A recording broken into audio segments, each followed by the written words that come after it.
18 years on the line, 4 promotions. He could troubleshoot any machine. He could not run a one-on-one. His team met targets, but no one spoke up. No one brought problems until they were emergencies. He was managing process, not people.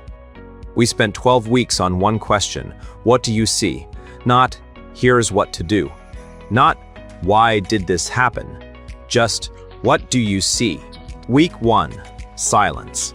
Week 4, tentative answers. Week 8, problems surfaced early. Week 12, his team started solving before asking permission. He didn't need more technical training. He needed permission to lead differently. So what are you waiting for? Hit the subscribe button below and click on the bell icon so I can pop up in your feed occasionally with a great tip for your ultimate growth.